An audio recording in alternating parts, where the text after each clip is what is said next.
Balewiko shimama juu, funga macho et concentre-toi devant le Seigneur.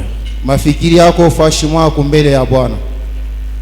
Tu es dans sa présence. Uko muwepo wake. Tu es au devant de lui. Uko kumbele yake. Tu n'es pas ici venu suivre un homme. Haukuja hapa kufuata muntu, hapana. Mais tu as besoin que le Seigneur te rencontre. Unahitajia kukutanisha kwa Mungu magharibi. Lorsque nous le cherchons, il se laisse trouver. Wakati tunamutafuta tunamupata. Lorsque nous tournons vers lui nos yeux, nos regards, wakati tunamutazamia, il nous transforme. Anatubadilisha. Il fait que notre visage puisse rayonner de joie. Uso yetu inaongara. Afin que la honte ne fasse plus partie de nous. Kwani aya ishikwe tena kumbele yetu. Alors nous voulons d'abord l'adorer. Tunapenda mbele kumwabudu. Lui dire merci pour ces moments de bénédiction qu'il nous donne. Kumushukuru njoo wakati ya baraka natukaburia. Après quoi nous allons écouter sa parole. Kisha tena tutashikia neno lake. Et entrer dans la prière. Na kushikia kwenda tena maombi. Élevons ensemble nos voix avec foi. Pasha sauti magharibi ya leo na nguvu. Adorons celui qui nous aime et qui nous a créés à son image. Tumwabudu ule atuumba kupicha lake. À sa ressemblance, nous sommes ses enfants. Kufananisha naye tu watoto wake. Nous sommes le troupeau de son pâturage. Il est notre Dieu, c'est lui notre Père. Adorons le Seigneur qui nous aime plus que les hommes. Élevons celui qui nous maintient en vie, qui nous accorde l'être et le mouvement. Prions dans le nom de Jésus. Seigneur Dieu de grâce, nous te bénissons. Nous te sommes infiniment reconnaissants pour la grâce que tu nous fais ce soir. Celle d'être dans ta présence, de te rencontrer par la voie de la prière, et que tu puisses nous parler par le Saint-Esprit. Fais en sorte que toi seul règnes en ces lieux. Que nos pensées des hommes puissent disparaître. Et que toi seul nous communiques ta pensée qui va nous aider à prier, à maximiser ce temps et à sortir de ces lieux pas comme nous sommes venus. Tu es notre Dieu. C'est toi qui écoutes la prière, raison pour laquelle nous venons à toi. Nous n'avons nulle part où aller. C'est toi qui as les paroles de la vie éternelle. Il est écrit: heureux l'homme qui se confie en l'Éternel. Notre confiance, nous la déposons en toi, pas dans un homme qui est faillible et limité. Donne-nous, Seigneur, ce que tu as prévu pour ce jour, afin que nous puissions te glorifier à la fin. Que ton nom soit béni. Nous l'élevons au-dessus de tout, dans le nom glorieux et précieux de notre Seigneur et Sauveur Jésus-Christ de Nazareth. Nous avons prié ainsi et disons Amen. Est-ce que quelqu'un peut acclamer le Seigneur très fort? Même si nous sommes en jeûne, est-ce que quelqu'un peut acclamer très bien le Seigneur?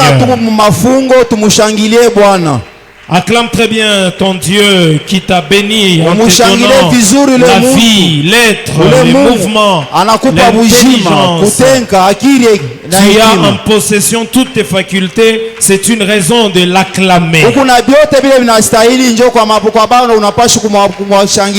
Gloire à Dieu. Que Dieu vous bénisse. Nous introduisons, n'est-ce pas, les 4 jours de prière. Et c'est nos premiers 4 jours qui vont ainsi nous aider à consacrer même l'année qui suivra. Donc tout le jour de toute cette année qui nous reste, nous allons profiter aussi de les consacrer au Seigneur. C'est toujours important de recommander notre parcours entre les mains de Dieu. Et c'est toujours aussi important d'intéresser Dieu dans tout ce que nous faisons, et même alors dans tout ce que nous entreprenons. C'est aussi important que nous recommandions nos projets entre les mains du Seigneur. Donc bref, c'est très important d'associer Dieu dans tout ce que nous faisons. C'est alors qu'on peut voir facilement nos portes s'ouvrir,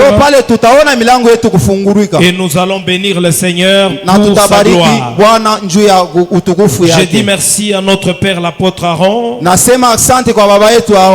qui est toujours là en train de renouveler sa confiance en nous, ses enfants.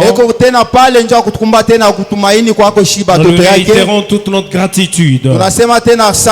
Nous retournons notre gratitude aussi à l'homme de Dieu, le pasteur Eli, c'est lui qui nous dirige en ces lieux. Empêché par les services, nous le voyons à travers son épouse Mama Gracia, nous disons merci. Merci, chers serviteurs de Dieu, en vos titres et qualités respectifs. Alors à tout le monde, je dis merci.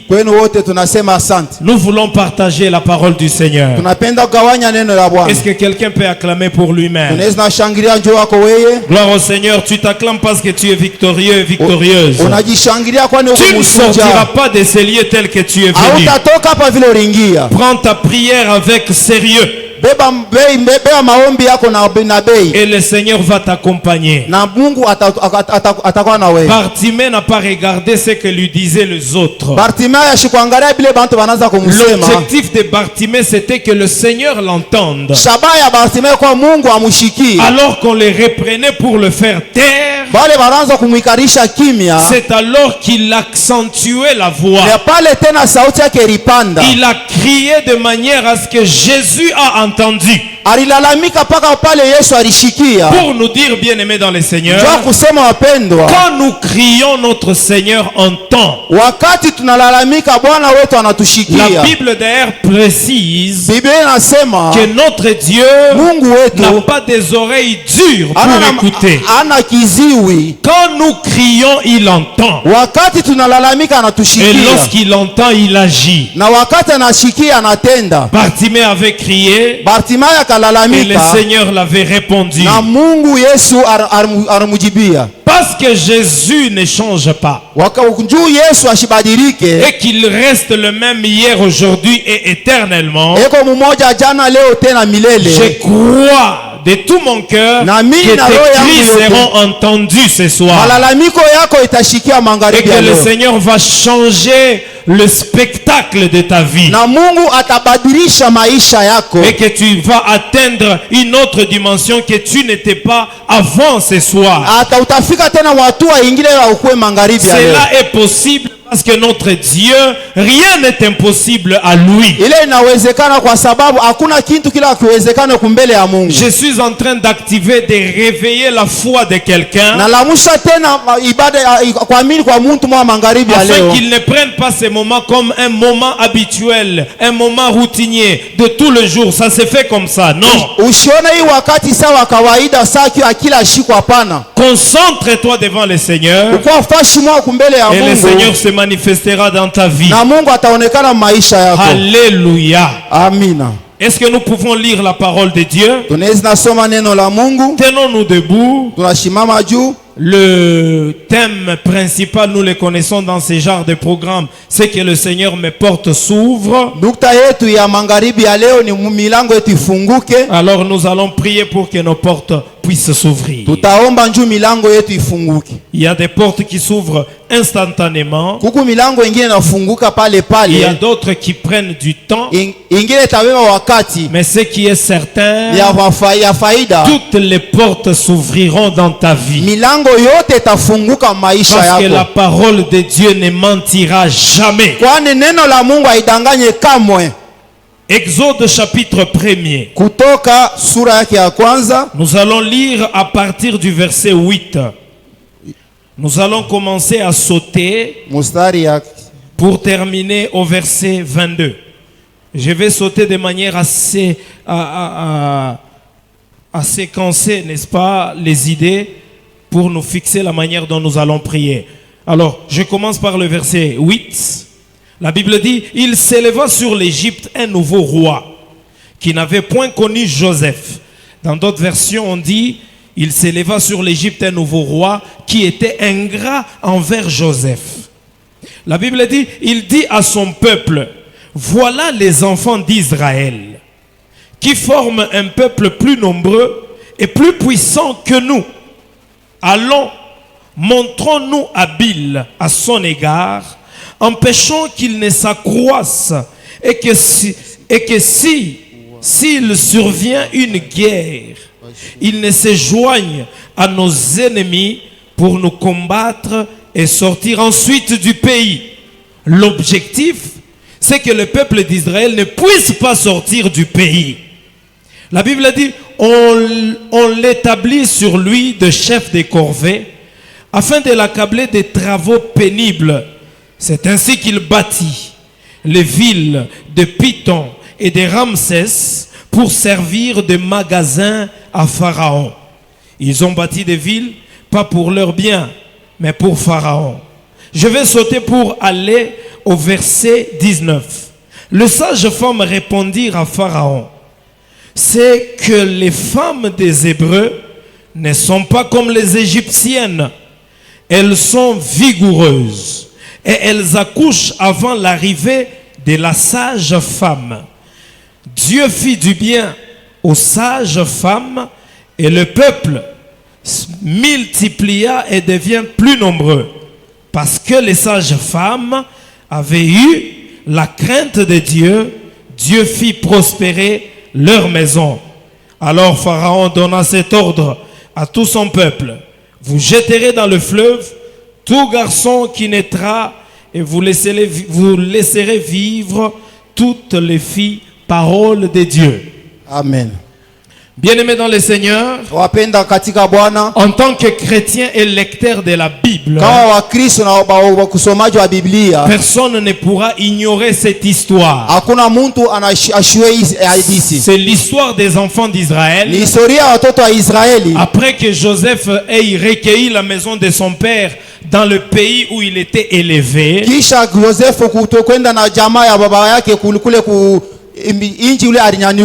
alors à un certain moment, au bout d'un certain temps, Joseph est mort. Mais avant sa mort, il avait dit, comme une promesse, comme une prophétie, une parole certaine, il dit que l'Éternel vous visitera.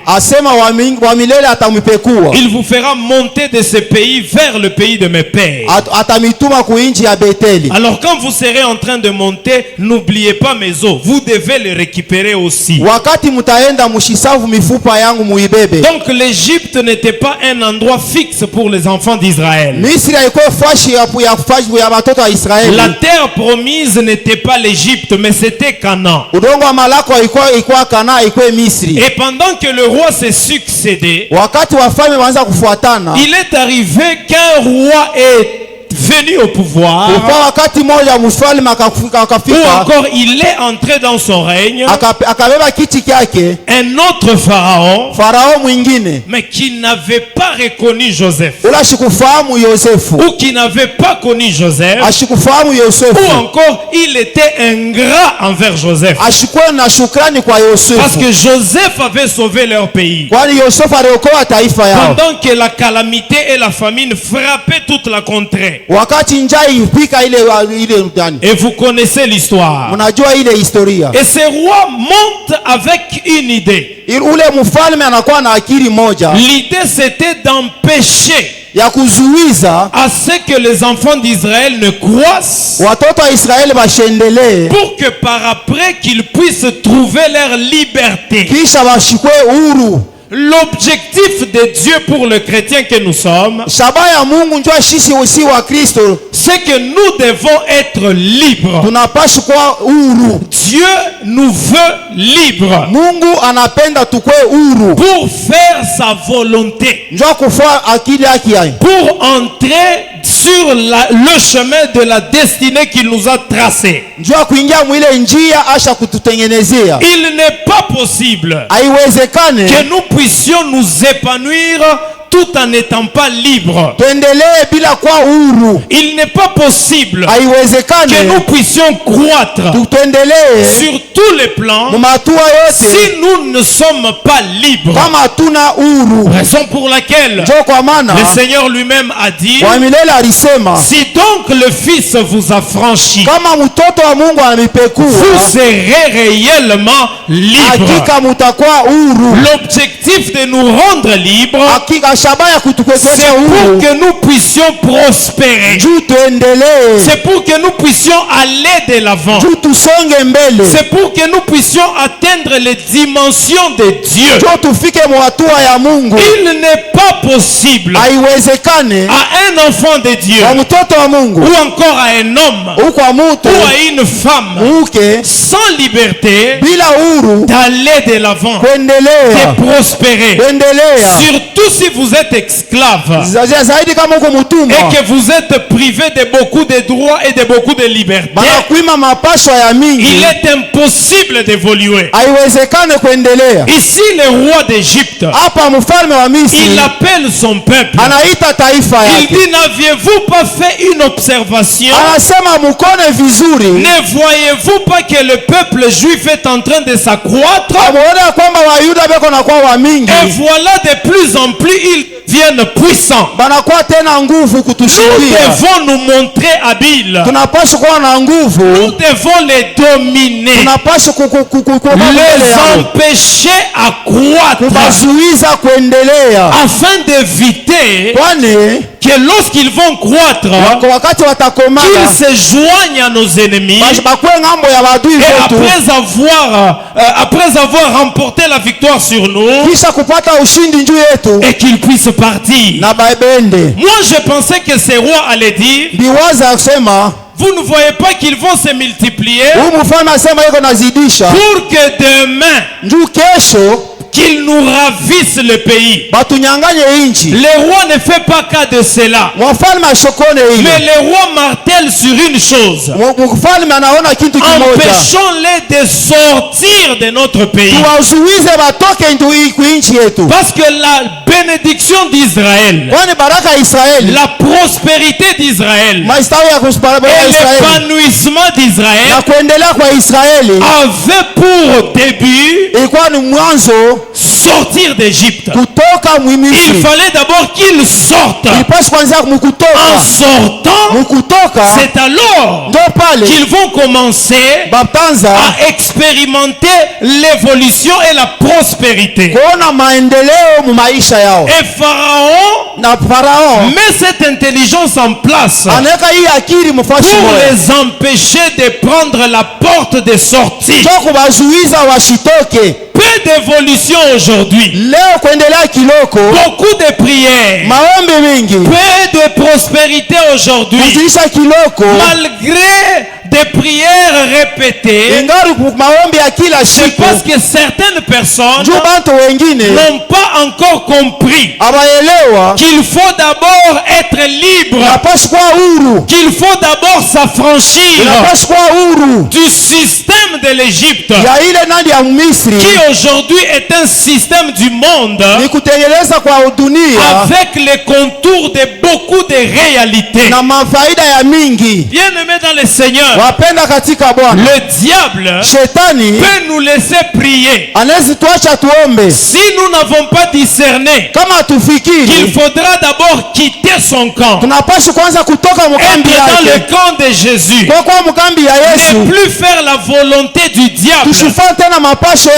Et que c'est bien que par là que nous allons voir l'évolution arriver dans notre vie.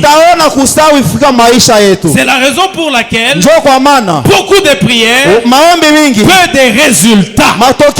Si hier tel a été le cas, cette année les choses doivent changer. Il faudrait qu'il y ait beaucoup de prières et aussi beaucoup de résultats. Parce que nous ne prions pas un homme, nous prions le bon berger, sur lequel David a dit il ne peut manquer de rien tant que lui reste son bon berger.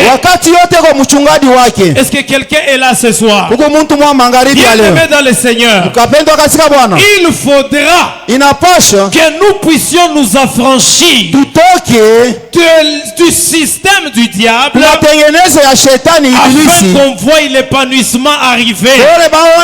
C'est une nouvelle année qui commence. Ma prière est que lorsque l'ennemi viendra à nous, qu'il ne trouve rien de lui au-dedans de nous. Là nous allons les résister. Il fuira loin de nous. Là nous allons prier. Il n'y aura aucun empêchement. Il faut refuser certaines choses afin que nous voyons la bénédiction arriver. Qu'il ne parte pas, qu'il reste ici.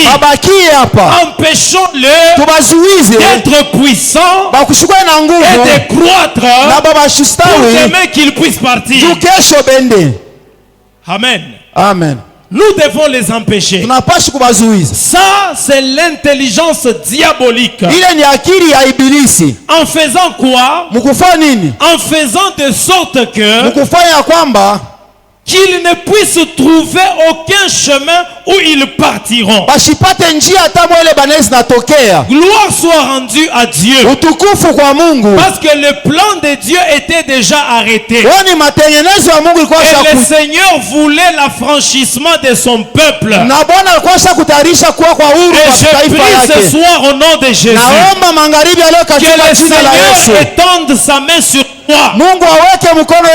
et qu'il t'affranchisse de toutes les zones ténébreuses. Que tu vois la lumière de Dieu t'arriver et que tu puisses aussi prospérer. Parce que la volonté de Dieu est que tu puisses prospérer.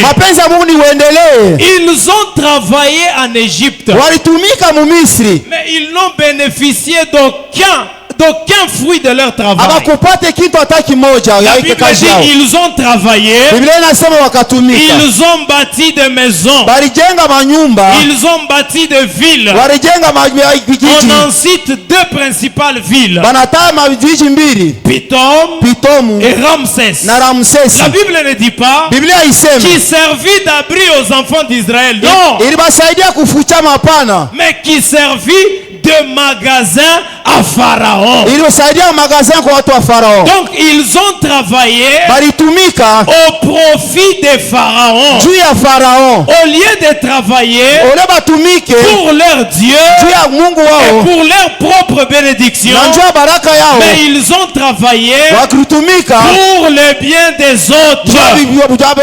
Oh, ce mécanisme doit s'arrêter. Il est temps maintenant que ton travail te profite à toi. Il est temps maintenant que tes investissements te profitent à toi. Parce que le Seigneur a voulu, en tant que brebis ou sa brebis, que tu aies la vie et que tu sois dans l'abondance.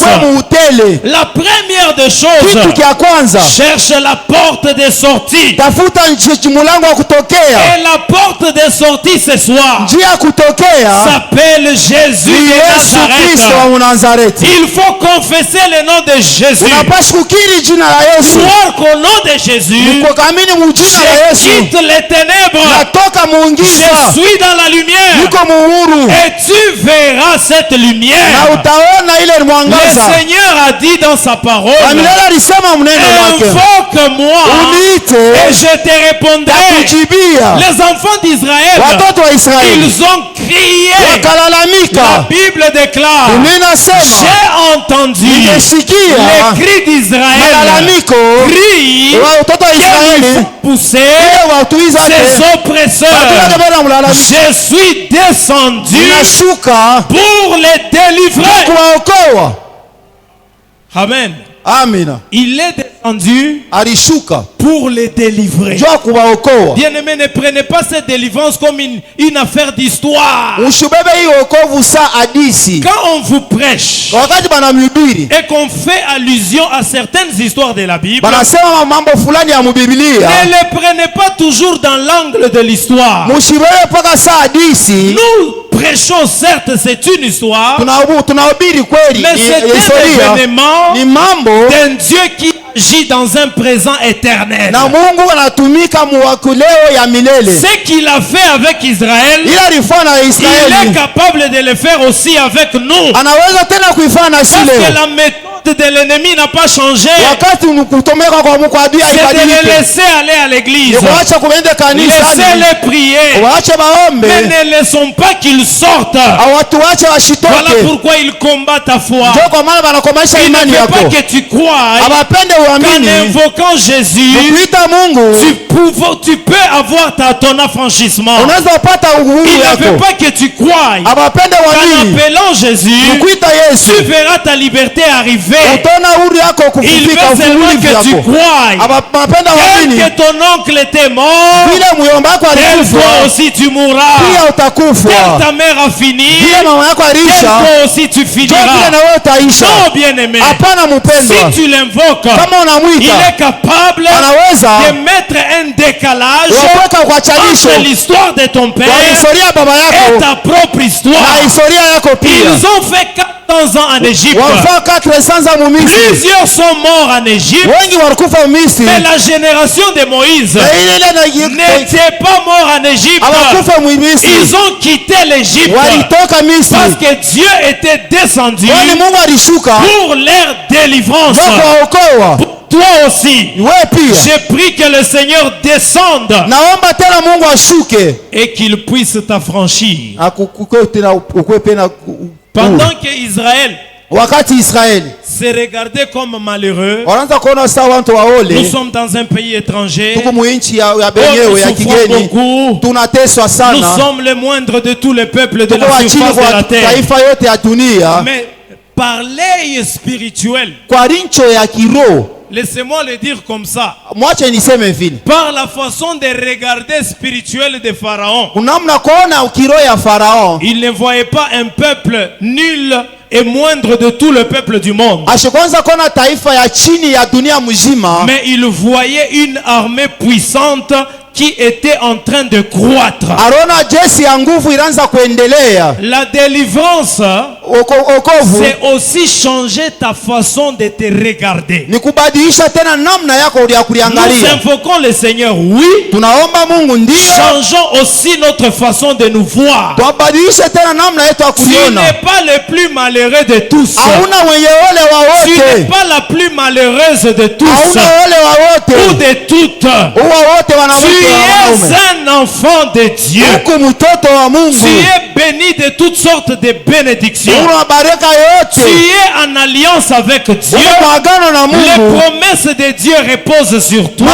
Tu es capable d'invoquer Dieu. Et en tant que ton Père, il est capable de descendre et d'agir avec toi, de t'utiliser puissamment afin que tu marques l'histoire et l'époque de ton existence. Il a dit à Gédéon, va avec la force que tu as. Alors que Gédéon, en se regardant, les moindres de la famille de mon père, et appartenant à la plus petite famille de Manassé. Alikuwa kujamaa dogo ya Manassé.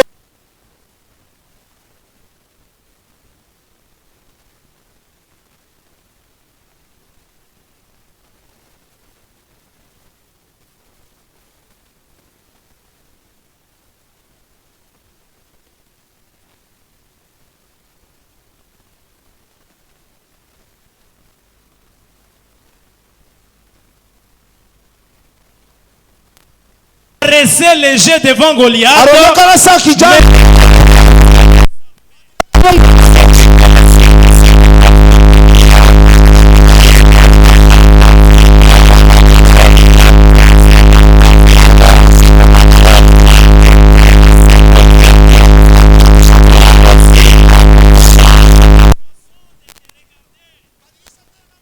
Quand Pharaon regardait Israël,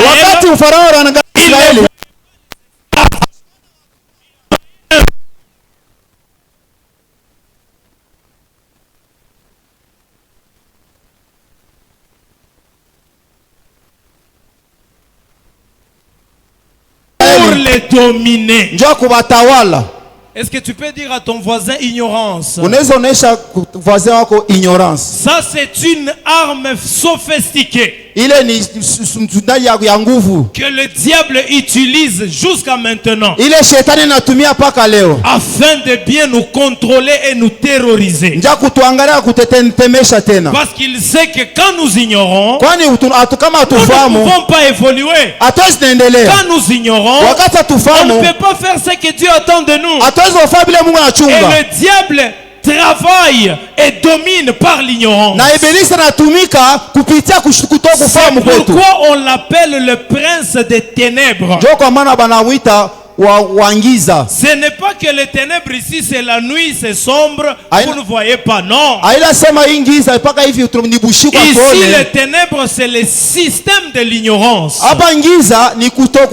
qu'il inflige dans nos têtes et dans nos cerveaux, qu'on s'ignore de quoi nous sommes ou de qui appartenons, afin qu'il puisse dominer. Raison pour laquelle 1 Jean chapitre 4 le verset 4 la Bible nous dit: vous petits enfants, vous êtes des dieux et vous l'avez vaincu. C'est-à-dire quoi? On nous réveille dans notre conscience pour que nous puissions comprendre que nous ne sommes pas n'importe quel peuple. Nous sommes les enfants de Dieu. Nous sommes le fils du royaume. Nous sommes le fils des promesses. N'acceptons pas l'esclavage que nous impose Pharaon. Cherchons notre liberté. Et notre liberté s'appelle Jésus. C'est lui la porte de sortie. C'est lui la porte de la délivrance. C'est lui la porte de la liberté. Quand nous venons par lui, nous quittons le système de ténèbres et nous entrons dans le système de Dieu. Et dans le système de Dieu, nous vivons Psaume chapitre 3 le verset 1. L'Éternel est notre berger et là on ne manque absolument rien. Alors bien aimé dans le Seigneur, ce soir il faudrait que quand tu pries que tu dises: Seigneur, affranchis-moi de tout système de ténèbres. Amen. Amen. De tout système du diable, de tout ce que le diable a déjà opéré dans ma vie. La Bible déclare que notre Dieu, il est celui qui nous délivre du filet des l'oiseleur. Quand la Bible dit comme ça, ce n'est pas un hasard. C'est une réalité. L'oiseleur Le filet. Vous pensez que quand les oiseaux volent là, ils savent qu'ils vont entrer dans le filet. Ça a toujours été un piège.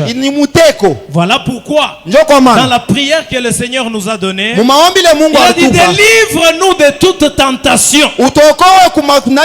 C'est-à-dire qu'il nous délivre de tout le piège de l'ennemi.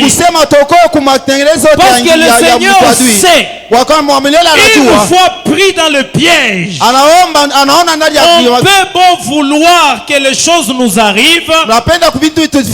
Il y a certaines choses qui n'arriveront jamais aussi longtemps que l'on n'est pas affranchi du système de ténèbres. La première porte que tu vas demander aujourd'hui, qui symbolise la demande de ta première porte pour l'année, c'est que la porte de la lumière s'ouvre, que la porte de la délivrance s'ouvre, que tu évolues cette année tout en étant délivré, que ta marche soit délivrée, que ta vie soit délivrée, que toute ta personne soit complètement affranchie. Il fallait qu'Israël quitte l'Égypte, aille au désert pour servir Dieu. Dieu ne les a pas permis de servir en Égypte. On ne peut pas servir Dieu tout en étant dans le système de ténèbres. C'est la cacophonie, c'est la confusion. Il est impossible. Dieu ne partage pas sa gloire avec les gens. C'est pourquoi il fallait que son peuple aille au désert et que par là le service puisse commencer. Toi aussi, ce soir, je prie le Seigneur au nom de Jésus qu'il t'affranchisse, que tu sois libre pour maintenant le servir, pour maintenant évoluer, et qui ignore qu'il est écrit: vous servirez l'Éternel et l'Éternel bénira votre pain et vos eaux. Il éloignera les maladies de vous. Il vous fera épanouir. Le service de Dieu bénit, mais cela a un préalable qui est d'abord le système de ténèbres. Amen. Amen. Les portes doivent s'ouvrir. Les choses du diable doivent me quitter. Tout ce qui est de l'Égypte doit me quitter. Je ne dois plus traîner les choses égyptiennes en moi. Je refuse de les traîner parce que ça m'empêche de servir Dieu convenablement. Et je ne sais pas voir les portes de ma vie s'ouvrir. Bien-aimé, Dieu est capable de nous prendre et de nous donner une position où il y aura certaines choses qui pourront commencer à nous arriver sans qu'on ne prie, sans qu'on ne demande. C'est ce que Jésus dit lorsqu'il se retrouve à la tombe de Lazare. C'est que Dieu accompagnait la volonté de Jésus. Et Jésus dit: je sais que tu m'as toujours exaucé. Mais si j'ai prié, c'est à cause de ces peuples, ces incrédules, qu'ils comprennent que tu m'as envoyé pour eux. C'est-à-dire, lorsqu'on est affranchi, lorsque nous sommes positionnés par Dieu, le Seigneur est capable de commencer à nous faire du bien sans que nous demandions. Alléluia. Amen. Les sages femmes ici ont refusé l'ordre de Pharaon. Mais malheureusement aujourd'hui, nous prions beaucoup. Mais quand Pharaon donne l'ordre, nous exécutons. Comment voulez-vous que les portes s'ouvrent? Refusons Pharaon. toi. Dieu a mis à cœur afin que je vous dise ce soir, nous devons refuser les ordres de Pharaon. Il ne faut pas nous prier, mais Pharaon dit calomnie. Tu dis bon, calomnie yana zambi munene. Tu dis la calomnie, ce n'est pas un grand péché. Au moins si j'avais engrossé, j'ai calomnie quand même. Ce n'est pas un grand péché. Et d'ailleurs, lui là, je dois le calomnier parce qu'il exagère. Non. Ça c'est obéir à l'ordre de Pharaon. Tu pries beaucoup. Pharaon dit vol. Ça fait quoi? Même cet argile lui donne. Ça va lui servir à quoi? J'ai beaucoup d'occupation dit. Je lui donnerai prochainement. Tu as obéi à Pharaon. Les sages femmes, Pharaon les a appelés. Quand vous allez voir un garçon, faites-le mourir. Quand c'est une fille, laissez-la vivre. Mais Pharaon, après un temps, il remarque que les garçons sont encore nombreux. Il appelle les jeunes femmes là. Qu'est-ce que je vous avais dit? Elles ont eu la sagesse de Dieu. Elles ont répliqué. Non. Il sait qui est vrai. Les Égyptiennes, les Hébreux, ou encore les femmes juives ne sont pas comme les Égyptiennes. Elles sont vigoureuses. C'est qu'elles accouchent avant l'arrivée de la sage femme. C'est ainsi que tu vois les garçons. Et Dieu les a bénis parce qu'elles avaient craint le Seigneur. Et elles ont refusé l'ordre de Pharaon. Femme de la cité d'Espérance, tu es une femme vigoureuse. Tu es une femme forte. Tu n'es pas obligé d'obéir au diable. Tu n'es pas obligé d'obéir à Pharaon. Fais la volonté de Dieu. Et le Seigneur fera prospérer ta maison. Le Seigneur t'accompagnera dans ce que tu fais. Et Dieu te bénira. Je parle à des mamans où l'assemblée est collégienne. N'y a-t-il pas de mamans ici? J'ai dit des mamans. Vous êtes vigoureuses. N'obéissez pas à Pharaon. Faites la volonté de Dieu. Et Dieu vous amènera loin. C'est possible avec notre Seigneur. Je ne serai pas injuste. J'ai dit aussi au papa, vous êtes vigoureux. Faites la volonté de Dieu et Dieu vous ouvrira les portes. Les choses de Dieu ne sont pas compliquées. C'est nous qui les compliquons. Parce que le moi domine sur la volonté de Dieu. Ici il est question de prendre son moi, de le mettre à côté et de faire ce que Dieu nous demande. Les portes s'ouvriront les unes après les autres. Ma prière ce soir, que les portes et même les portes surprises s'ouvrent devant toi au nom de Jésus. Parce que tu ne pries pas un homme, tu ne pries pas une idole, tu pries le Dieu véritable. Tu pries le Dieu d'Abraham. Parce que ceux qui ont cru, ils sont bénis de la même bénédiction avec Abraham, le croyant. C'est ce que la Bible déclare. Alors, cette année, bien-aimés dans le Seigneur, nous voulons maintenir la dynamique des portes qui s'ouvrent les unes après les autres comme dans un système. Mais en optant le choix de la volonté de Dieu, en n'obéissant pas à Pharaon. Et même si nous avons été piégés par lui, ce soir nous allons invoquer le Dieu du ciel.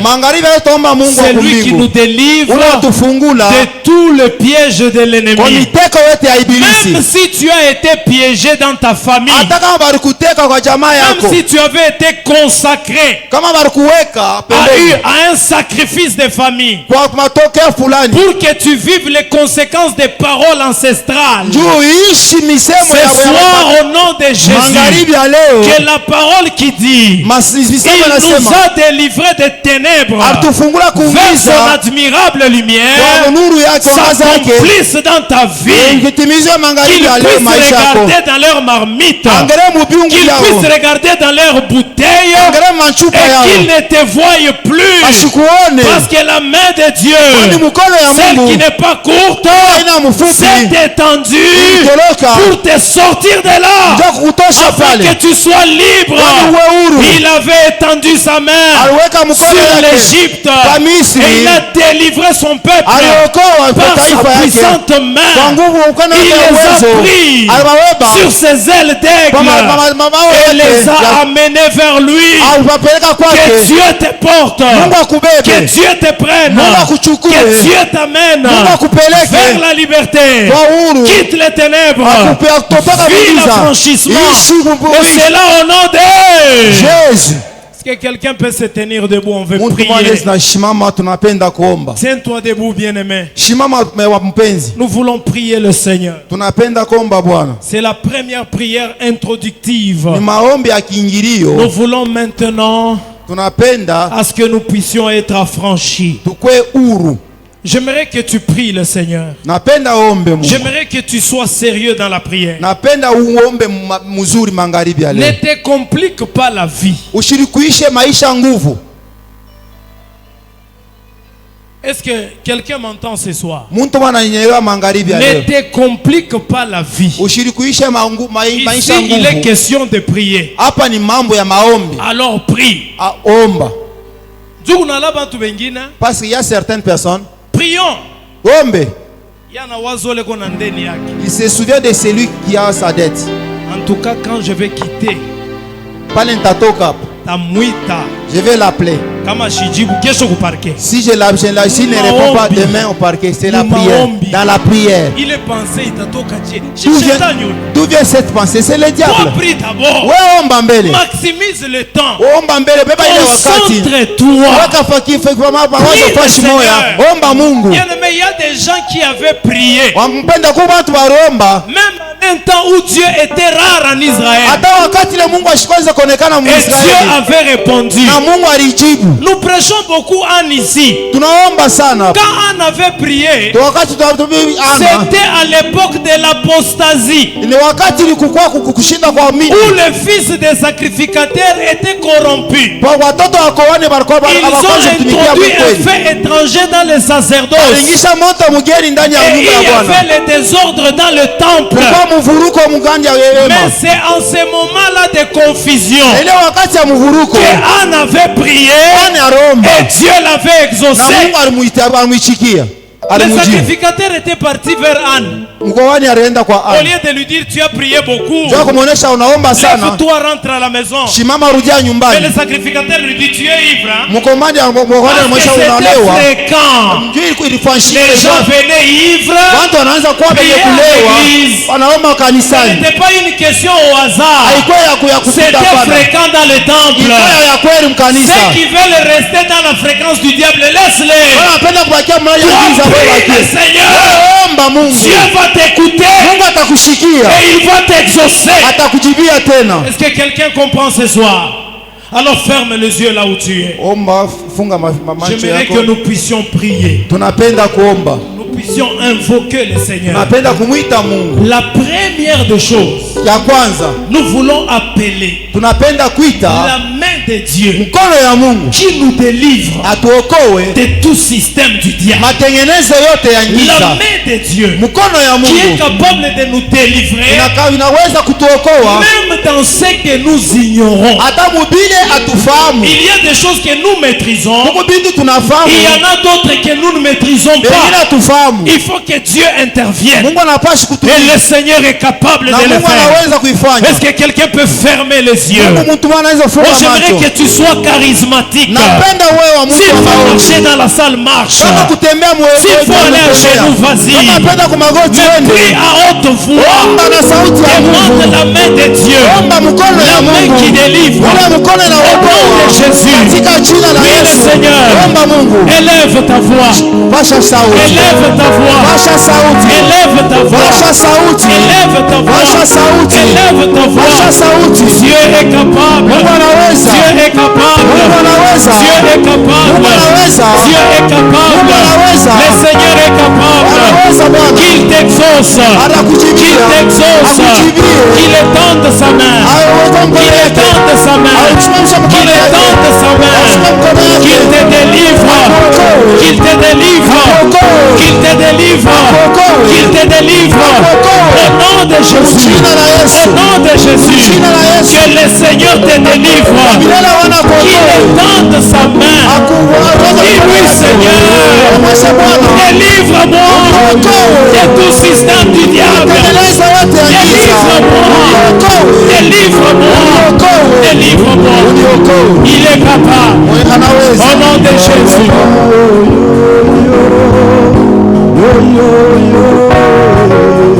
Est-ce que quelqu'un peut élever sa voix? Est-ce que quelqu'un peut prier ce soir? Notre Dieu est là. Notre Dieu est là.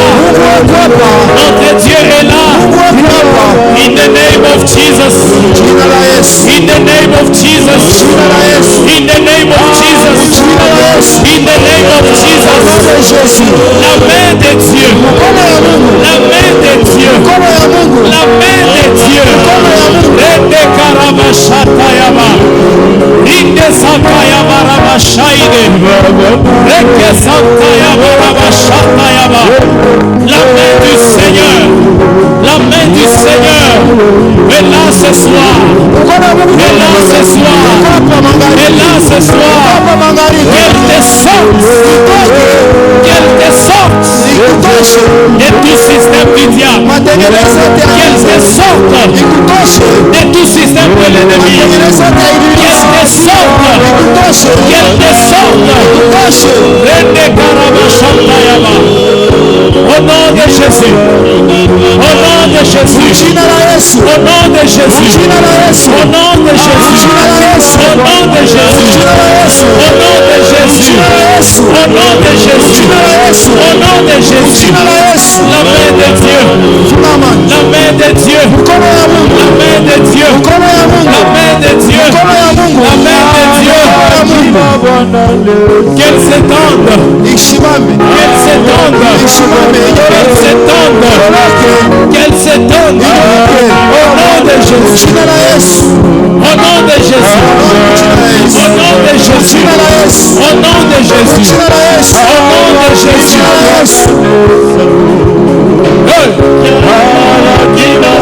Alléluia. Jésus.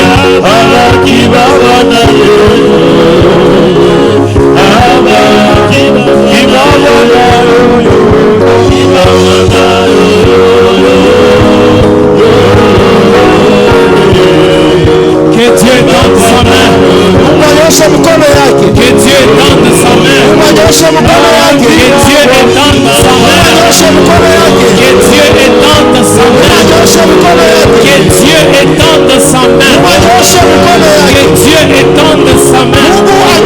Que le Seigneur étende sa main. Qu'il nous délivre ce soir. Il est le Dieu de notre délivrance. Il est le Dieu de notre délivrance. Il est le Dieu de notre délivrance.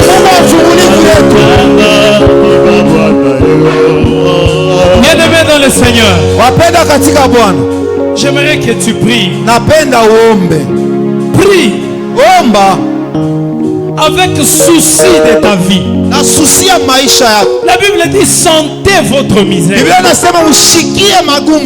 Ne nous limitons pas à croire que quand on a mangé et qu'on a bu, on est bien. Non. La Bible déclare, si le Fils vous affranchit, vous serez réellement libre. Prie pour que tu sois réellement libre. Les enfants d'Israël ont réclamé les concombres.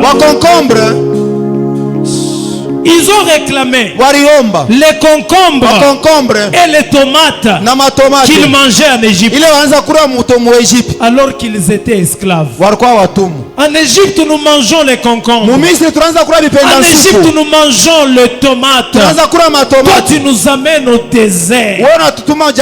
Bien-aimés dans le Seigneur, que nous ne puissions pas nous tromper. Le Seigneur veut nous affranchir. Il était question que l'identité d'Israël change. Qu'il quitte d'un peuple esclave en un peuple libre. Ton identité à toi doit changer. Que tu ne sois pas identifié comme avant. En Christ, tu es une nouvelle créature. Et c'est ça la liberté par excellence. Invoque la main de Dieu. Que toutes les identités des hommes, que toutes les identités du diable, que lâche, que tu portes l'identité de Christ. Comme Paul qui dit, je porte à moi les marques de Christ. Est-ce que quelqu'un peut élever sa voix et prier le Seigneur? Les choses doivent changer. Invoque le Seigneur. Qu'il te délivre au nom de Jésus. Alléluia. Que l'identité de l'ennemi tombe. Sois libre. Sois libre. Sois libre. Sois libre. Au nom de Jésus. Au nom de Jésus. Au nom de Jésus. Sois libre. Sois libre. Sois libre. Que Dieu t'affranchisse. Que Dieu t'affranchisse. Que Dieu t'affranchisse. Que Dieu t'affranchisse. Que Dieu t'affranchisse. Que Dieu t'affranchisse.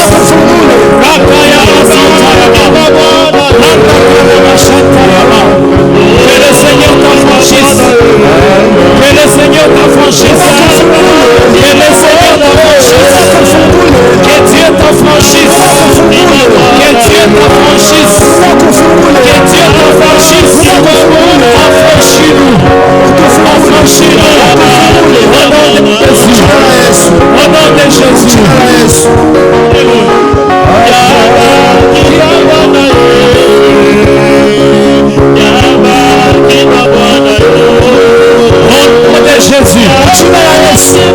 Katika jina la Yesu. Katika jina la Yesu. Affranchis-nous, Seigneur.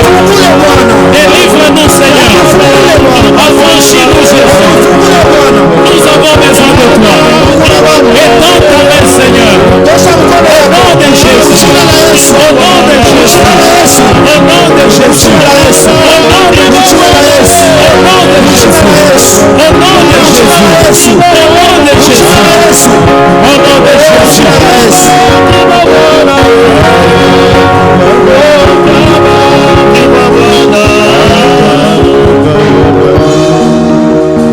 Bien-aimé, tiens-toi debout là où tu es. La Bible déclare, résistez au diable, il fuira loin de vous. Ne vous en faites pas. Ne soyez pas intimidés. Ne soyez pas terrorisés. Quand vous appartenez à Dieu, ce qui va vous arriver, ça ne sera que la volonté de Dieu. Ça ne pourra jamais être la volonté du diable. C'est pourquoi la Bible déclare, ne craignez rien. Dieu nous encourage à ne pas craindre, à ne pas nous inquiéter, parce que l'ennemi, le diable, en Christ Jésus, nous l'avons déjà vaincu. Maintenant, nous voulons être face à nos propres responsabilités. Nous allons prendre de l'autorité pour refuser tous les ordres de Pharaon, toutes les habitudes de Pharaon, tous les comportements de Pharaon. Nous devons refuser cela. Tu as toujours obéi à Pharaon. Tu t'es toujours comporté en Pharaon. Tu as toujours des habitudes qui amènent à ce que tu accomplisses la volonté de Pharaon. Ce soir, tu vas refuser cela. Ça s'appelle aussi les combats spirituels.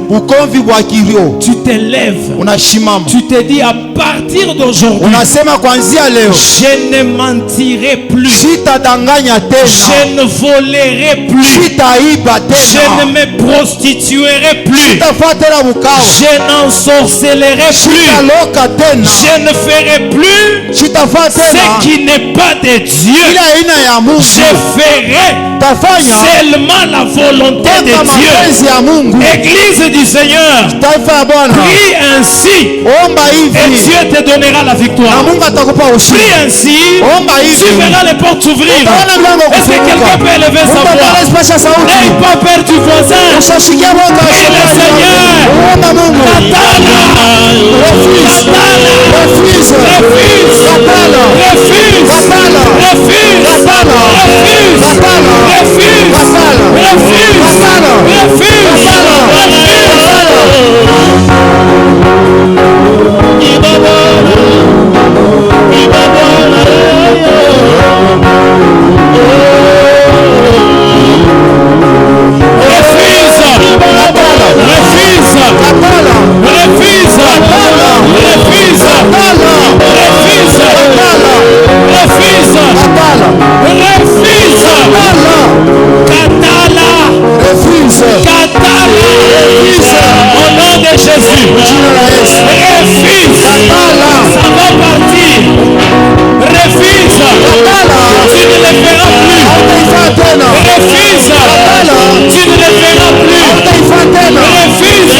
Au nom de Jésus.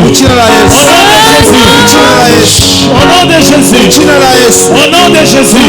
Est-ce que quelqu'un peut prier? Ne sois pas couvert de la musique d'abord. La musique va suivre juste après. Pour ce moment, j'aimerais que tu refuses. Refuse l'ivrognerie. Refuse le mensonge.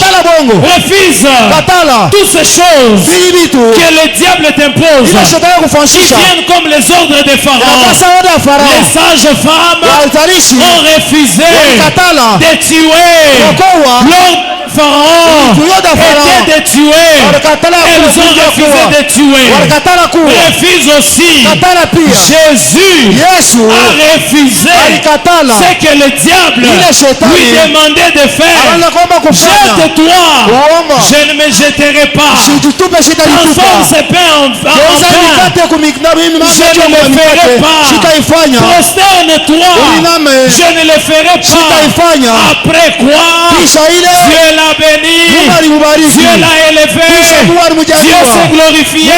Toi aussi ce soir, en ces premiers jours qui consacrent le début de nos 4 jours pour l'année, prends des décisions. Refuse, n'escroque plus. Dieu ne t'entend pas escroquer. Dieu veut que tu travailles. Il bénira l'œuvre de tes mains. Dieu ne veut pas que tu prennes une femme d'autrui, non plus un mari d'autrui. Tu as ton mari. Ne t'inquiète pas. Même s'il y a eu des déceptions, Dieu va t'honorer. ne le fais plus. Tu es une femme de Dieu. Tu es un homme de Dieu. Refuse les ordres de Pharaon. Refuse les fétiches. Refuse les fétiches. Les fétiches n'est pas plus que le Saint-Esprit. Jésus donne le Saint-Esprit.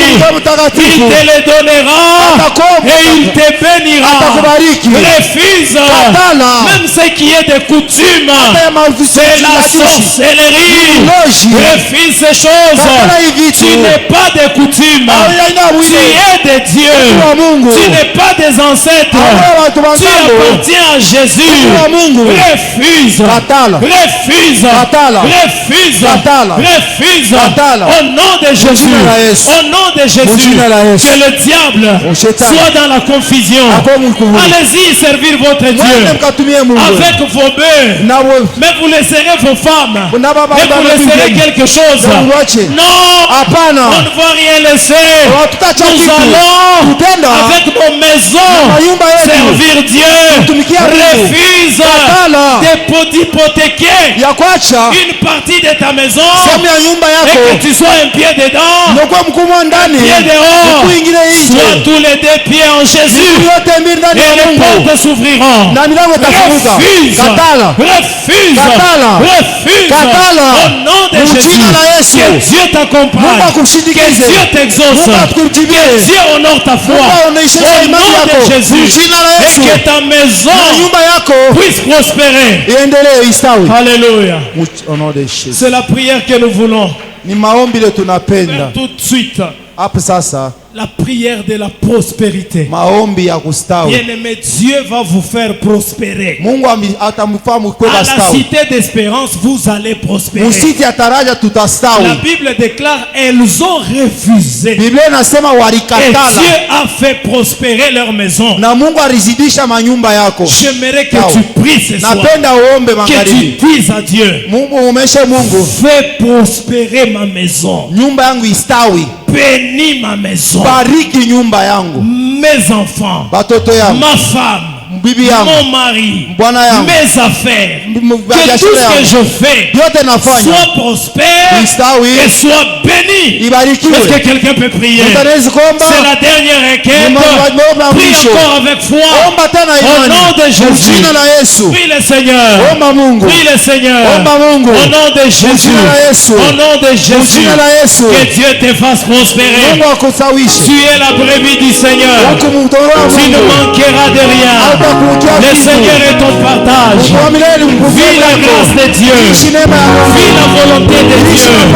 Prospère. Va de l'avant. Prospère. Va de l'avant. Que Dieu te bénisse. Que Dieu te bénisse. Que Dieu te bénisse. Que Dieu te bénisse. Que Dieu te bénisse.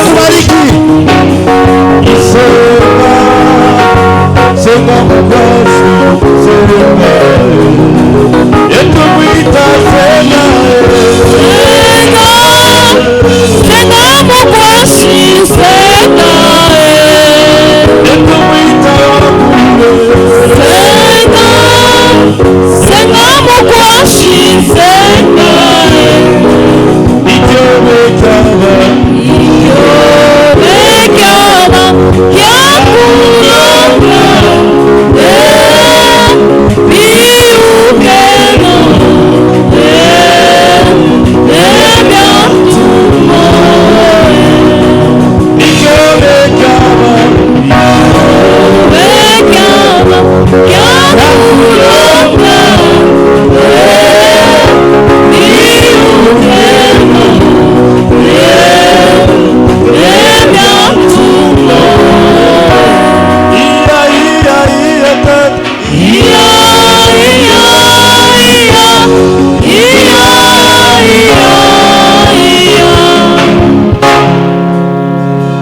le Seigneur essuie tes larmes. En ces débuts d'année, que le Seigneur te console par une visitation de délivrance, par une visitation de changement d'identité. Que les exploits de Dieu t'accompagnent, que le bonheur ainsi que la grâce t'accompagnent dans tes affaires, dans ta maison, dans ton ministère, dans tes entrepreneuriats, dans tout ce que tu fais. Que le bonheur ainsi que la grâce puisse t'accompagner, que tes enfants ne manquent de rien, que ta maison ne manque de rien, que ta vie ne manque de rien. Au nom de Jésus, nous acclamons le Seigneur pour ce soir. Gloire au Seigneur. Que Dieu vous bénisse. Nous sommes arrivés à la fin pour ce soir. Nous allons nous retrouver encore demain à partir de 17h dans des fortes prières, dans l'exhortation ainsi que dans la prière qui va continuer.